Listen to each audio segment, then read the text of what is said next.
Good morning. I'm Rex Estrada Obida of Bsed Math 2. So before we're going to start with our proper discussion, I want everybody to please stand. And Miss Agabon, kindly lead the prayer. Amen. So good morning, class. Before you're going to take your seats, I want you to pick up some pieces of papers under your chairs. Okay, you may now take your seats. So anyone, what was our topic last meeting? Yes, Miss Sandy. Alright, thank you. You may now take your seats. So class, I am going to play a video and I want you to pay attention in this video. And I want you to take down some important notes about the video. Let's say that I have the matrix A, and we normally denote matrices with bolded capital letters. So I have the matrix A, and it is a 3 by 2 matrix. And so let's say it's 1, -2, 3, 0, 7, 5. It's a 3 by 2 matrix. And what my question to myself, or to you, if you're listening, is what is the transpose of A? And so we denote the transpose like this, A with this little superscript T right over here. And all this is talking about is the transpose. The transpose of matrix A. And so your natural question should be, well, what does it mean to take the transpose of a matrix? It sounds very fancy.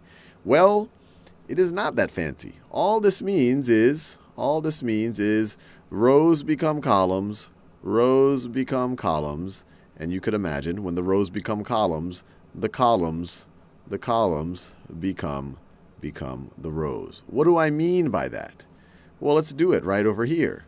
So if I have 3 rows, so let's be clear. This is so 1, 2, 3 rows. This is 3 rows by 1, 2 columns. So this is a 3 by 2 matrix.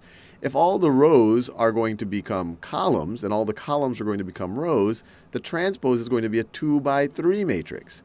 It's going to be 2 rows. The 2 columns here are going to become the 2 rows by 3 columns.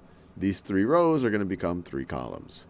And so it's going to look something like, we're doing that blue color. It's going to have 2 rows now, and it's going to have 3 columns. So I said all the rows became columns, all the columns became rows. Well, I could view it exactly like that. I have this first row here of 1, -2. I can turn that into my first column now of 1, -2. I have the second row, 3 and 0. That will be now my second column, 3 and 0. And I have this third row, 7 and 5. Well, that's going to be my third column now, 7 and 5. And you could have just as easily viewed it the other way around. You could say, look, I have 2 columns. My first column is 1, 3, 7. So my first row now is going to be 1, 3, 7. And then you could say my second column is -2, 0, 5. And so my second row will be -2, 0, 5. Let's do another example of that, just so we really make it clear. So let's say I have matrix B. Once again, bolded capital letter. And let's just say it's a really simple 2 by 2 matrix. So it's -1, 5, pi, and 3 are its entries. What is B transpose going to be equal to? Well, once again, we have 2 rows and 2 columns. So if all the rows become columns and all the columns become rows, I'm still going to have a 2 by 2 matrix. But we just have to say, look, my first row here is -1, 5. So that's now going to be my first column, -1 and 5, -1 and 5. I have my second row here, which is pi and 3.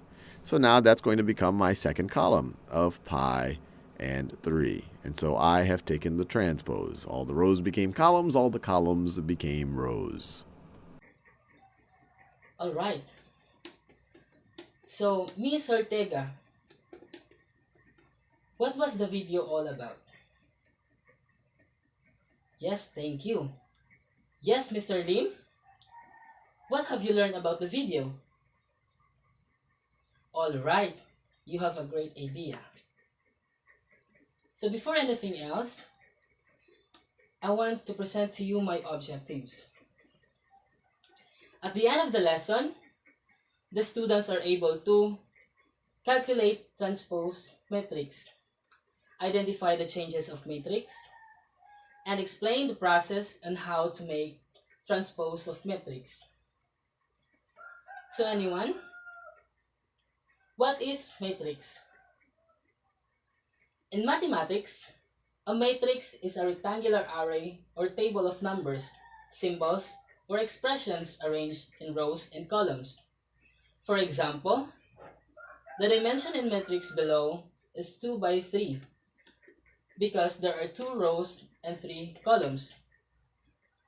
Matrix is a set of numbers arranged in rows and columns so as to form a rectangular array.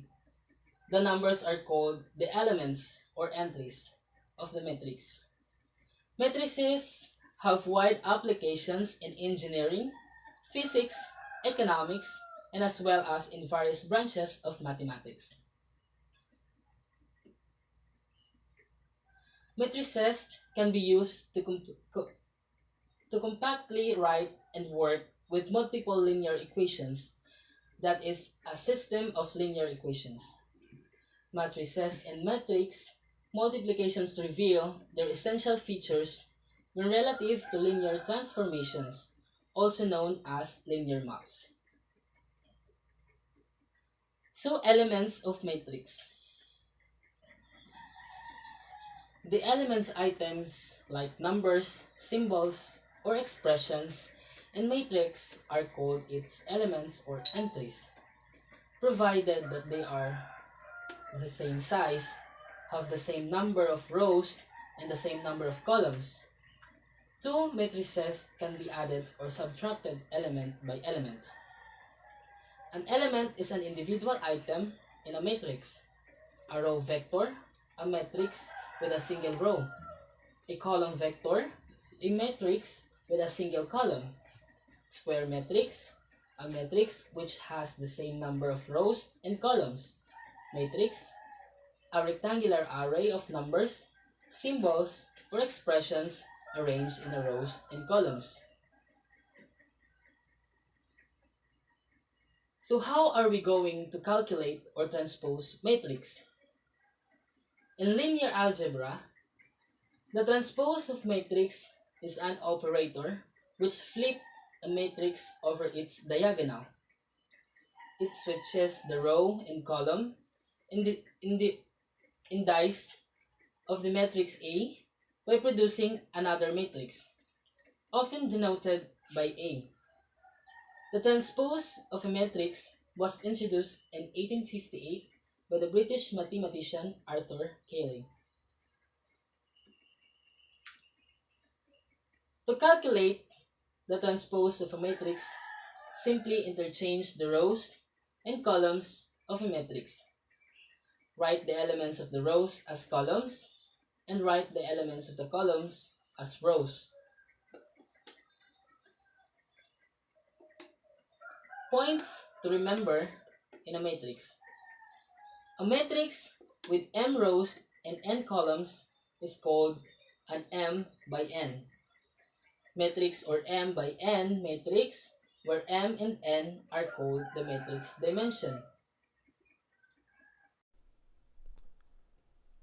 Okay, so in this video, we are going to look at the transpose of a matrix. So let's here look at the definition, and then we'll consider some examples. So take A to be some m by n matrix, then the transpose of A. And this is how we denote it. We write A and use an uppercase T exponent. Be careful that this is not an exponent. This simply means the transpose of A. That's why we use an uppercase T and not a lowercase t. So the transpose of A will actually be now an n by m matrix. And if you ask, well, how do I find the entries of A transpose? So if you ask, what is the entry of A transpose in the ith row, jth column? It is the entry of A in the jth row, ith column. And so you flip the row and the column index of A to get the entry of A transpose. This may not look like much, and it may not be clear what the transpose will look like, let's consider a simple example, and then you will see, hopefully, that the transpose is a very simple operation. Let's take A to be a 2 by 3 matrix. Suppose it's 1, 8, negative 4, 5, 6, 10. So A is a 2 by 3 matrix.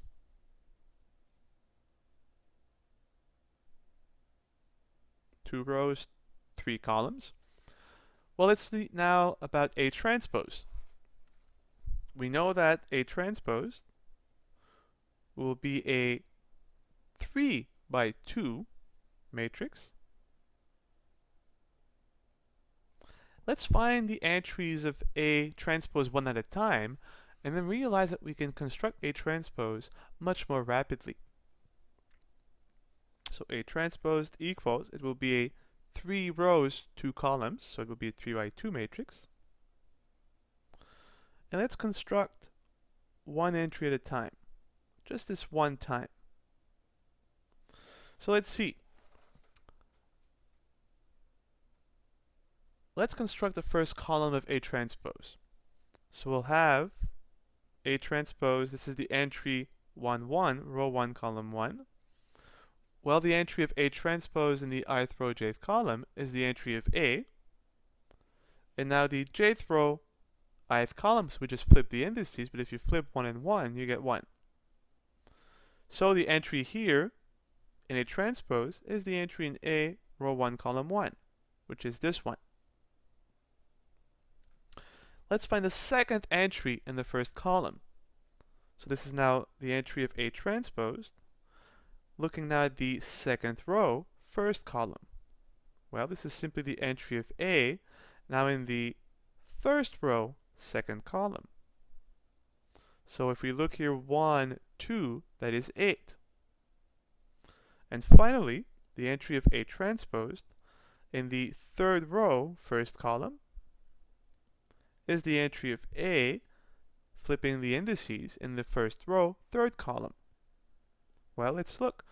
In A in the first row, third column, row 1, column 3, negative 4. And if you look now, something is interesting. We could have constructed the first column of A transpose much more rapidly, as it is simply the first row of A. And so you see the first row of A becomes the first column of A transposed. And you can probably guess now that the second row of A will become the second column of A transposed. For that one time, let's just check. But this always happens. When you find the transpose of a matrix, the rows become columns, or vice versa, the columns become rows. And you'll see this very easily once we have the final result of A transposed. Well, the entry here would be the entry in row 1, column 2. A transposed 1, 2 is the entry of A, 2, 1. Second row, first column. Second row, first column, 5. The entry here is in row 2, column 2. So AT2, 2. Well, if you flip 2 and 2, you get 2 and 2 again, which is entry 6. And finally, the entry in A transpose in row 3, column 2 is the entry of A in row 2, column 3. 2, 3. 2, 3 is 10. And as guessed, the second row of A becomes the second column of A transposed. And so you can, in the future, construct the transpose of a matrix much more efficiently. The rows simply become the columns. First row of A, first column of A transpose. Second row of A, second column of A transpose. And you can go backwards. You could say, well, okay, the first column of A is the first row of A transposed. The second column of A is the second row of A transpose. And finally, the third column of A is the third row of A transposed. So you can think of it any way you want. The rows of A become the columns of A transposed, or the columns of A become the rows of A transpose, and that's it. That is the transpose of a matrix. Very simple construction of a new matrix. Well, as the trace, although it is a slightly different operation, the transpose has some very fundamental properties. I will state these properties here and let you prove them as exercises. So properties, of course, of the transpose. So if you take A and B to be matrices of the same size, and you ask what is the transpose of A plus B or A minus B, the answer is you can transpose each matrix individually and then add or subtract them. If this were a plus, the transpose of A plus B is the transpose of A plus the transpose of B.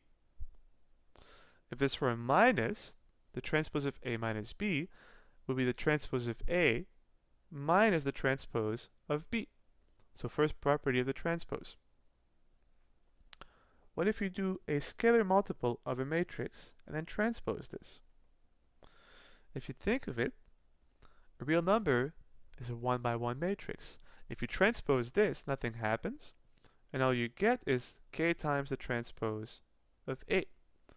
This is true for all real numbers k. Finally, the third property, as in the trace, is the most interesting one as it is not so subtle. What if A and B are such that you can multiply them together in the order AB? So you can compute A times B. And what if you ask and say, well, if I have the transpose of A and the transpose of B, how does that relate to the transpose of the product of A and B? And here's where it's subtle.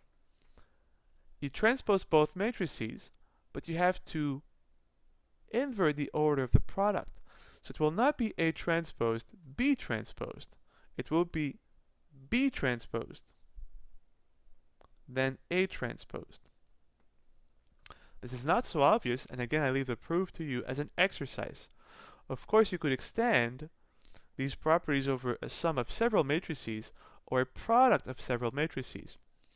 As just a side remark, oh, and one thing that I could also add,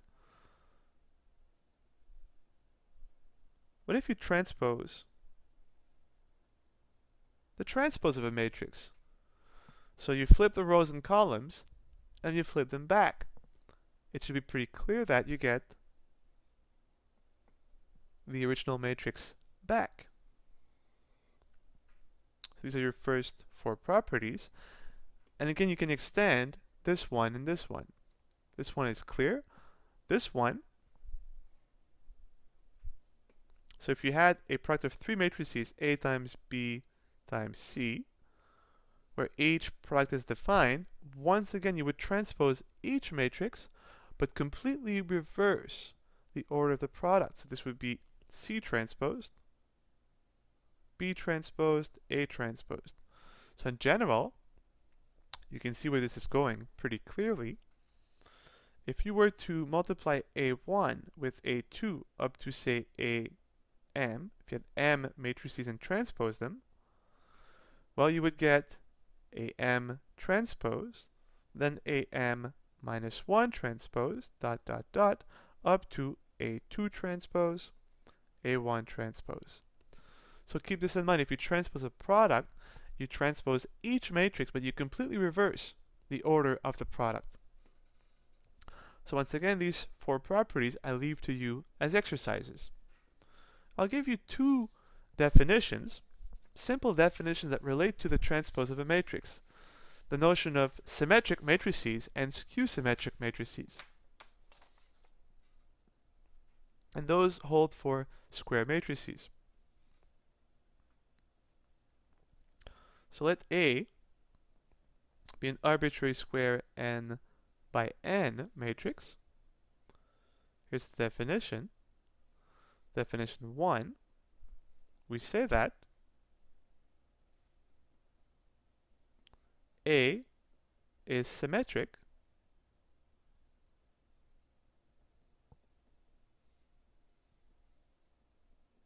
if quite simply its transpose equals itself. So you transpose the matrix and nothing happens. You get back the original matrix.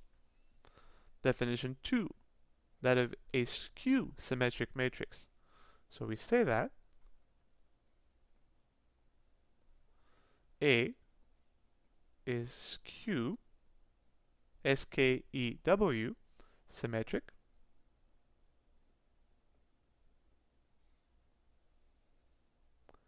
If you transpose the matrix and you don't get the original matrix back, but the negative of the original matrix. So A is symmetric if its transpose equals itself. A is skew symmetric if its transpose equals its negative. Let me give you an example of each.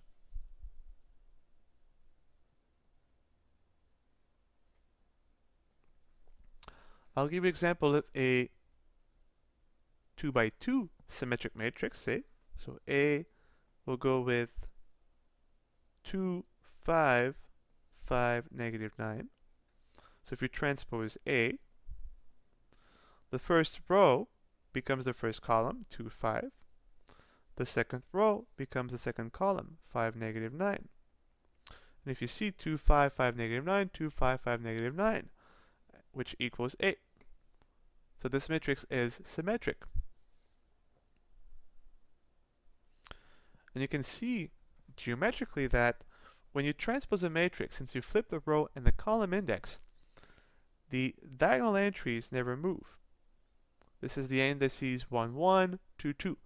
So when you flip the indices on the main diagonal, they stay the same, and so when you transpose a matrix, the diagonal entries do not move. What moves are the entries above and below the main diagonal. So geometrically, the condition to have a symmetric matrix, you can have any diagonal entries, but as long as the entries above are the same as the entries below the main diagonal, your matrix will be symmetric. Because what is above the main diagonal will land below, and what is below will land above after you transpose. You see this 5 ended up being this 5, and this 5 ended up being this 5. Let's look now at a skew symmetric matrix. Now a 3 by 3.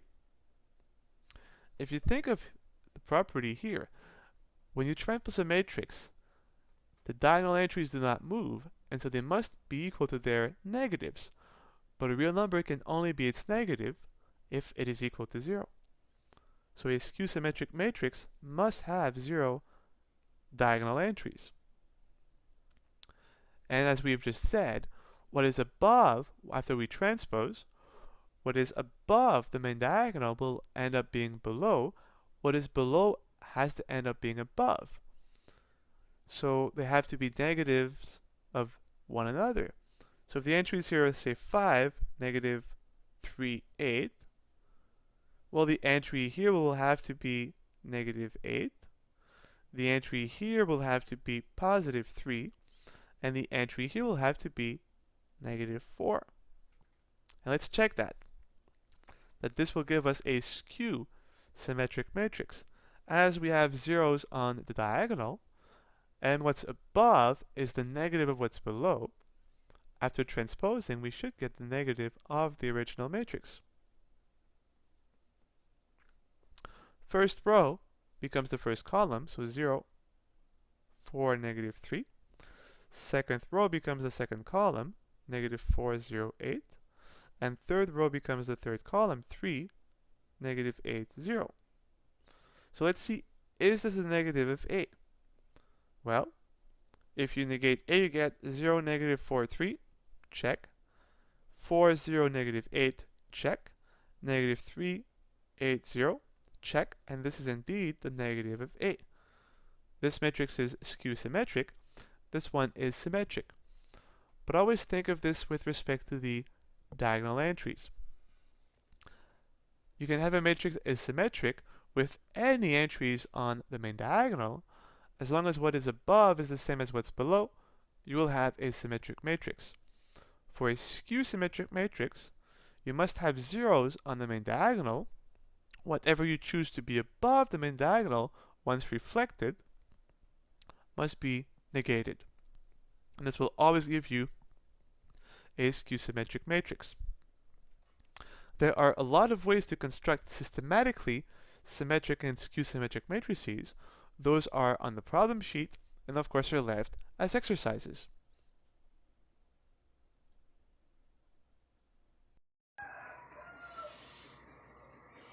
So, before we're going to proceed with our group activity, any questions or clarifications about the topic?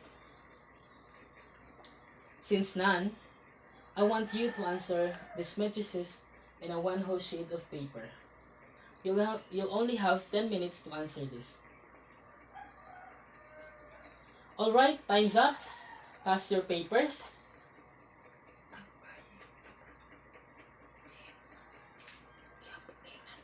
In your book, I want you to answer the last activity for this topic and put your answer on a one whole sheets of paper. Thank you.